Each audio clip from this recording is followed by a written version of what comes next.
Warning, this content may be upsetting or disturbing to some audiences. The moment we move the car, his organs are going to shift, and he will immediately die. People who work in the medical field, what was the scariest or craziest moment you've experienced while working? Warning, the last story is very brutal. During my internship, I was in the pediatric emergency and a family arrived with 2 children, approximately 5 years old. One of the brothers had accidentally fully inserted a sewing needle into the other's chest, and it was totally submerged under the skin, so it required surgery to remove it. The problem was that the father was extremely religious and refused surgery. We took a chest X-ray and you could even see the eye of the needle, but the father said it was only a shadow and that God was going to heal it. It became a race against time because in successive radiographs we saw that the needle moved under the skin of the chest. Luckily we managed to convince the father and the boy entered the operating room. Former hospice nurse here. Massive pulmonary bleeding. We know it could happen, you prepare stuff for when it does happen, but seeing someone basically drown in their own blood is messed up. This guy had a tumor in his lungs and it kept growing and it basically popped an artery. I just laid the guy comfortably in his bed and walked out the room when his wife screamed and I heard something wet splattering on the floor.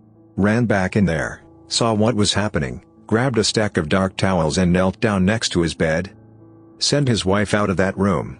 Spread out some towels, but the amount of blood coming out was massive. Grabbed his hands and told him everything would be over soon. He tried to speak but there were only some gurgling sounds. I have never seen a man more afraid. Pure fear in his eyes. He was in shock after 3 minutes and dead in less than 10. Blood congeals really fast. Huge blobs on the floor and my uniform was red and sticky. I will never forget the look in his eyes and the sounds he made when he tried to speak. Neither of these are that crazy, but they're the ones that affected me the most. In the ER, a woman in her mid-20s is brought in unconscious. She was found on the floor of a store aisle. People thought she just fainted or had a seizure. Turns out she had a massive brain bleed and was brain dead.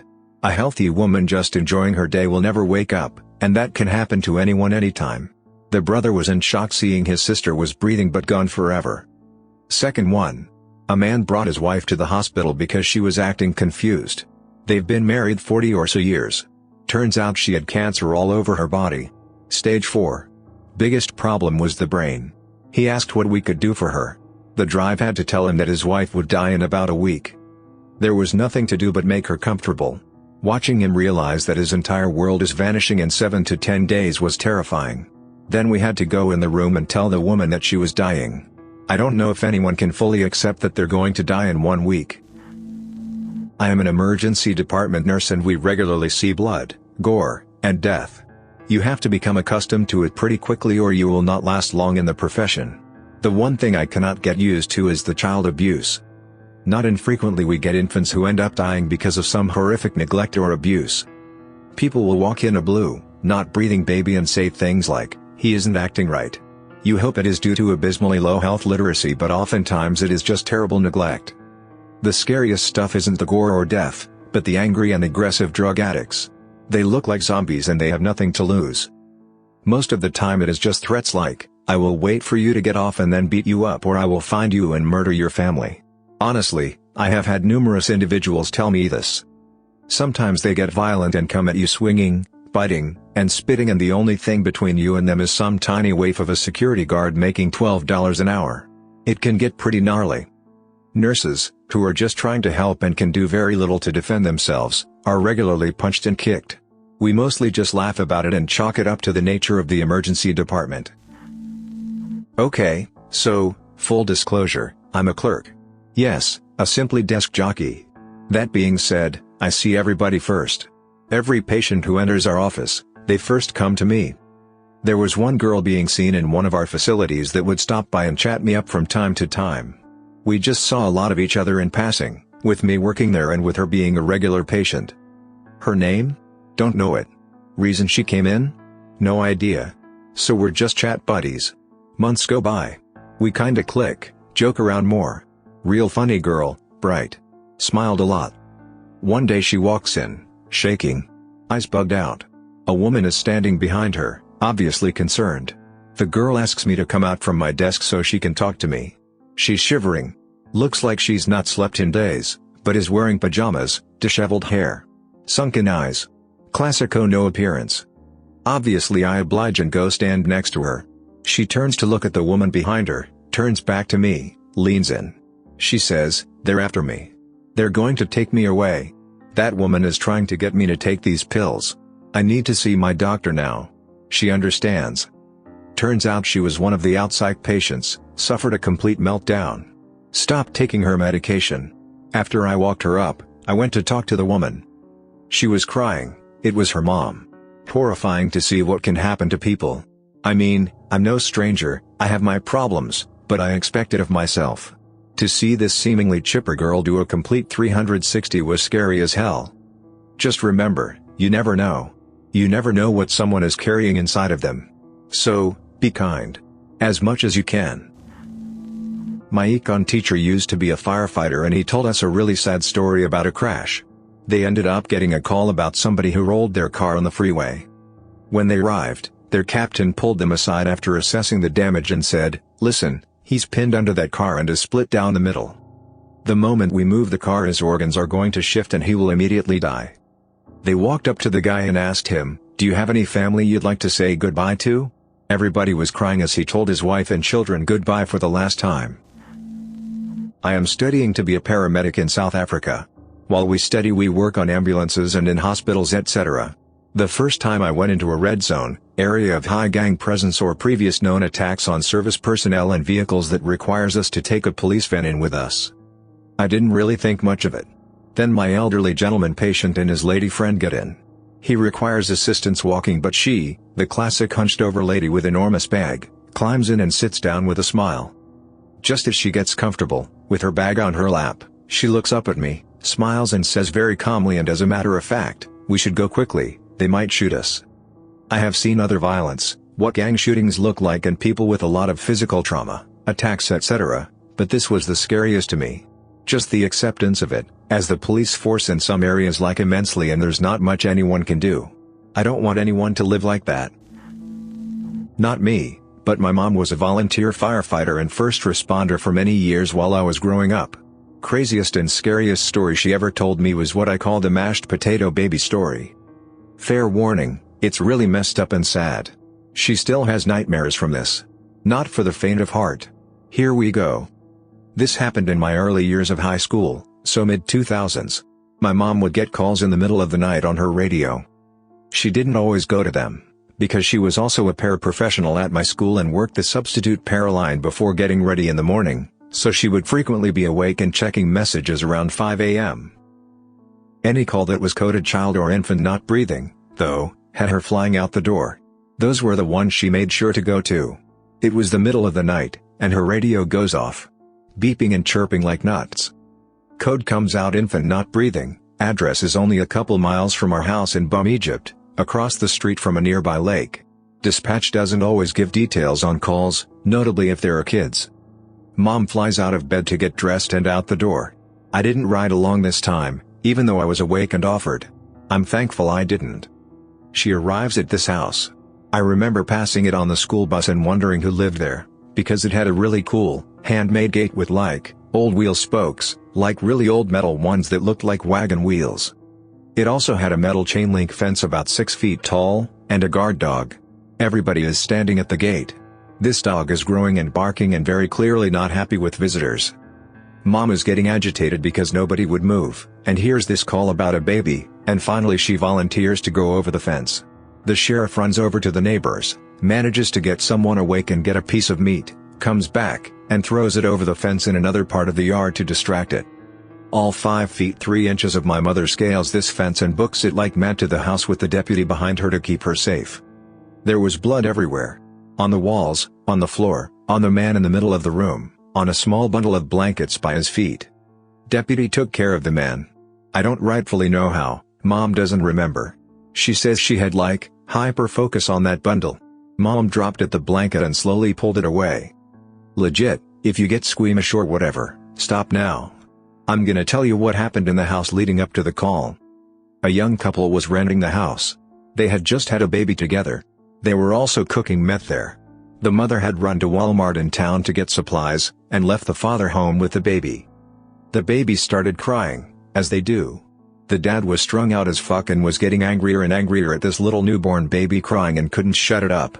He grabbed it by the feet, and whipped it against the wall. Multiple times. Bits of brain matter and barely formed bone was splattered everywhere. The mom got back and found the scene. She made the call, then hid upstairs. Mom describes picking up what was left of this infant as handling a water balloon filled with mashed potatoes. She went into autopilot and started CPR, so far in shock she forgot the plastic barrier. There was no coming back from that, she knew this, but she would be damned if she didn't try. Her chief had to pull her off after about 20 minutes because she was just crying. Parents were charged with child abuse, and I think manslaughter? I'm not 100% on that. Mom had to get a HEP shot because she didn't use that barrier. Everyone involved had mandatory mental health screening for a while. She had terrible nightmares for a long time.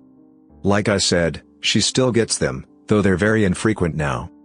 The idea of getting that upset at a crying baby has me terrified of getting frustrated with my own kids today. Just, for the love of God, if you ever get that angry or overwhelmed and you aren't on drugs, put your child down and walk away for a few minutes. It's okay to let them cry, you need to calm down first. A coworker and I were getting a patient washed up, and as we were turning him to the side he said he felt funny, and then in the next second liters and liters of blood started gushing out of his mouth and nose. I screamed for help, slammed on the code button and started compressions BC. He went pulseless. In minutes the room was completely filled with staff, and I remember as I was doing each compression, more blood would leak from his nose, mouth, eyes and ears. His mom and fiancé were in the background pleading with the staff to help him, but we couldn't do anything. He had cancer and the disease had infiltrated his vascular system. All I remember is the blood everywhere, the cracking I felt with each compression and his family wailing when the physicians called it. It was my first code and I'll never forget it. Watched someone die in front of me while having dialysis. The patient started out looking super uncomfortable, and within 34 minutes of CPR, an ICU consult team, the renal team, the cardio team, lots of drugs and fluids, 3 defibrillations, the patient was dead. It was surreal to see it happen right in front of me, but I am so glad it did because it gave me an understanding of how things can go wrong so quickly and brought the understanding you cannot save everyone.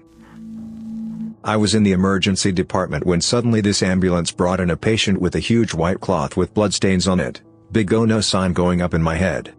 Later to reveal a broken finger with blood spurting out from the artery just hanging on by a piece of skin, think nearly headless Nick from Harry Potter. Not only did we manage to secure the bleeding, the surgeon did such a great job at repairing the finger, the only aftermath from this was a scar. He regained full function of the finger, sensation and motoric function both. One of the worst things I've seen as a medical student.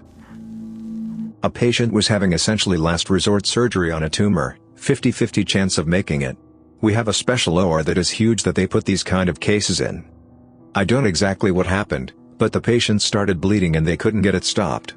They called me, because I was the gopher, and essentially said, get everything, which meant, clear the blood bank of all the compatible blood, plasma, and platelets and get here now. Here I am running through a surgical suite with essentially someone's life in my hands, dropping things along the way that other people start running with me grabbing said items. I get in the OR, drop everything off and see they are now on chest compressions. There was blood all over the walls and floor.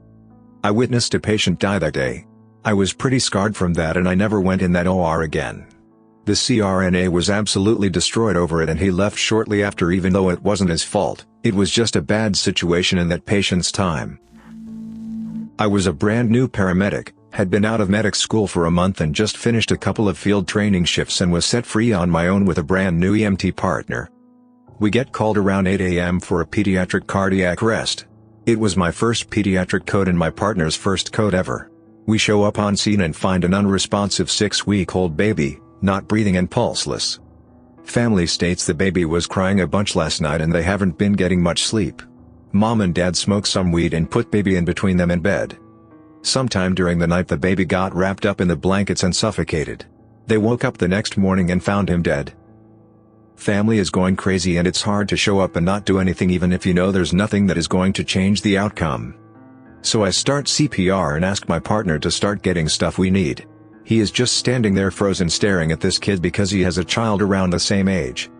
I use an IO in the tibia for vascular access and the kid is so small it drills through the backside and is useless. We end up coding the kid for 20 minutes and field terminate.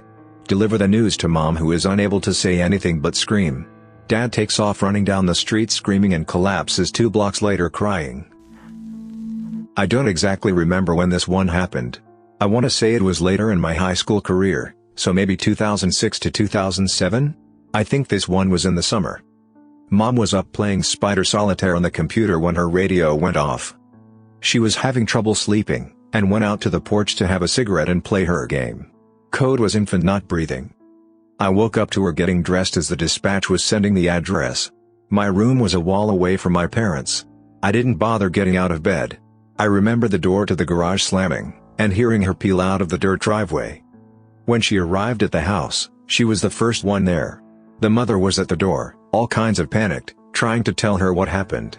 The bedroom was upstairs. The father was inside, standing over the crib, doing CPR. And here's the backstory. Get ready for the feels. They were good parents, 2 lovely children, nice house, sweet dog. Kids were 3 years, and 10 months. Father had woken up in the middle of the night. He didn't know why. Something felt wrong, but he couldn't put his finger on it. He decided to check on the baby, because he didn't hear her breathing on the monitor. She had died of sudden infant death syndrome. He freaked out pretty hard. Woke up the mother to call 911 while he started CPR, praying to bring her back. She wasn't cold, but wasn't the right temperature either.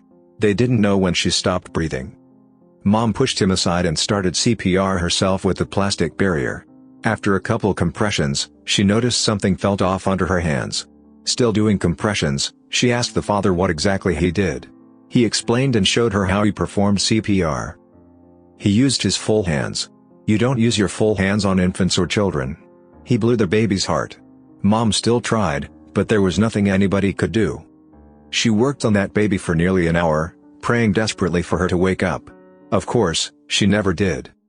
Nobody had the heart to tell the father what he'd done. He was already such a mess. Mom came home in tears. I sat up with her that night. I really wanted to bring her back, but... She sobbed. It's like the biggest parent fear you could ever have. Just waking up, but your kid doesn't. I still panic when I check on mine and they're sleeping so hard I can tell right away if they're breathing, because of this story. I shadowed a doctor in a level 1 trauma center in the US several times over the course of the summer a few years ago, so I got to witness some crazy moments firsthand without any of the pressure and responsibility. A teenage girl overdosed on fentanyl, and her boyfriend dumped her on the ground outside the ambulance bay. Luckily, one of the paramedics cleaning up his truck saw her, picked her up and carried her directly to the trauma room. She was apneic, cyanotic and had faint carotid pulses. She was circling the drain. They simply gave her a dose of intranasal Narcan, half in each nostril, and then started bagging her with high-flow oxygen, and after maybe 15 seconds she came to. Violently. She was understandably shaken up. The nurse said to her, "You were just dead, let this be a wake-up call." She was alert and oriented, but the last thing she remembered was snorting a line of heroin. That's it, cut the lights, Shannara, no fanfare or pearly gates. Kinda messed me up for a while, that you could be going about your everyday routine. Granted, hers was heroin addiction, and the next moment your flame is snuffed out. The doc wanted to show me some different types of sutures, so he stitched up a 19-year-old kid with a facial laceration and partial avulsion of his earlobe. He was homeless, and had just been walking to a friend's house when an unknown assailant robbed him at gunpoint, stole his backpack, with all his earthly possessions, and pistol whipped him until he knocked him out. I was also 19 at the time, the same age as this patient, and it forced me to recognize my privilege as someone who can shop around for careers when I could just as easily have been in this guy's shoes by a stroke of cosmic bad luck. Dude was sitting at a red light with his window down when he was robbed and struck in the face with a hammer. Docs were obviously concerned about potential head trauma or brain bleed based on the paramedics' report over the radio. Patient arrives, and it turns out he's been struck with the claw side of the hammer, and it's penetrated his cheek. He has a gaping wound, and all of the teeth in the top and bottom rows of the left side of his mouth are obliterated. Probably ended up needing a dozen or so oral/maxillofacial surgeries to repair it, but he was super lucky. A woman was having a massive hemorrhagic stroke. They induced paralysis and intubated her so she'd be stable for a head CT, and they were waiting for an open OR as her condition continued downhill. No OR was available, so the neurosurgeon, who looked all of 12, came down to the trauma room, established a relatively sterile field, the neurosurge nurse shaved the patient's head, and the surgeon briefly measured with a flimsy plastic ruler and mapped out a plan of attack and marker. He injected a local anesthetic that caused a huge bubble to form under her scalp, which I'd never seen anything like.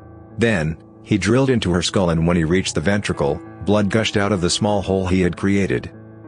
He inserted a catheter to continue draining fluid, and saved her life by alleviating the intracranial pressure that the fluid buildup was causing her. Her stats began to improve instantly. It seemed like almost as much of a miracle as the Narcan.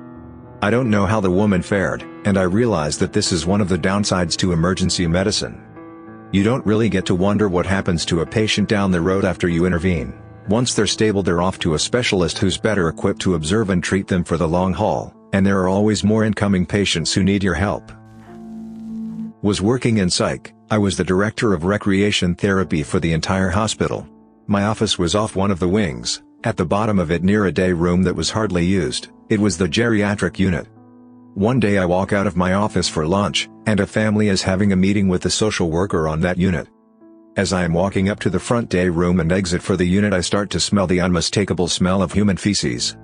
I round the corner to the opening of the day room and see the young granddaughter of the PT whose family is meeting with the social worker sitting by her grandmother at the back of the day room, white as a ghost and the facial expression of pure shock and horror. Her look, and the smell causes me to expect the worst, so I take a few steps forward and look in the direction this little girl's gazes. One patient is standing close to the edge, with her pants and diaper down to the ankles. There is poop everywhere. On all the chairs close to her, on the wall, on the floor, on the Mary Walker she is using, in her hair, in her teeth, in her clothing, on the TV stand. It is everywhere. As I watch, she is bending over and scooping/catching slimy poop and depositing it around on all the locations I just mentioned. Yes, she was eating it also. Just about everything on this lady was covered in poop. I look to the right, where the nurse's station is, and the two techs are sitting below the eye line of the desk looking at magazines. All I could muster out was, ladies?" They both looked up and said, "Oh no," at the same time. They then proceeded to rush out of the nurse's station and approach the lady. She tried to greet them with open poo-covered arms and hands. This caused them to freeze. At this point I left. While leaving, they were doing some weird dodge attempts trying to figure out how to get a hold of her, and minimize the doo-doo contact. The nurse on the unit was watching them and shaking her head, then went back to prepping the meds that she was working on in the first place. The poor little girl was still in shock. She had a straight shot view of this older lady's plumbing section and all the action that happened from it. I can only imagine the questions she asked her parents later, most likely wondering if her grandmother was going to end up doing the same. I used to work at a residential care facility in the area, catering mostly to clients with bad mental health problems and potentially dangerous behavior. Over the years working there, I had done so many restraints and got hurt so many times that I lost count. Eventually though, we got a particularly troubled client. He had pretty difficult behavior in general, but he was very strong and had an unusually hard head, which he would use to bash things at times when angry. One time we put him in a couch hold and I was behind him with the protective mitts we used for ethical head restraints. I wasn't paying attention closely enough and eventually, he whipped his head back and bashed me right on the nose. I knew immediately that I got a concussion, while I felt my nose was broken and I was in excruciating pain. I had to basically just stumble on over to the main staff area to ask my superior to take over. Luckily I just got a deviated septum, which I still need surgery for, but I was very traumatized by this, and my nose and right eye were dark red and purple for days, and luckily, I started working somewhere else about a week later. Even after almost 3 years, I still remember the pain, the ugly cracking noise, and the anxiety I experienced at the time. EMT in southern Louisiana. On a basic life support unit, get called for a transfer from a hospital about 2 hours or so away to a hospital in my city, specifically to the burn unit. It was for a boy around 1 year old, maybe closer to 18 months, and he had some pretty bad burns. He was mixed, half black, half white. Mom was his white half. Well, mom and boyfriend broke up and she got a new boyfriend. They dabbled in the drugs, and while high on meth, they decided to wash the black color off the boy. So they filled a tub with bleach and soaked him in it. If he cried, they hit him in the face. He had bruises on his face from being punched, his butt, genitalia, anus, and the bottom of his thighs. His burns were so severe that he had to be transferred to our burn unit because no other hospital close to him could handle it. It was the worst thing I've ever seen in 2 years of EMS, not that it's a long time relative to some, but it just showed me how messed up some people can be. Thanks for listening to Radio TTS. Hit the subscribe button and activate the notification bell for more videos. Click the right box for the Doctors of Reddit playlist. Let us know in the comments what you think was the worst story.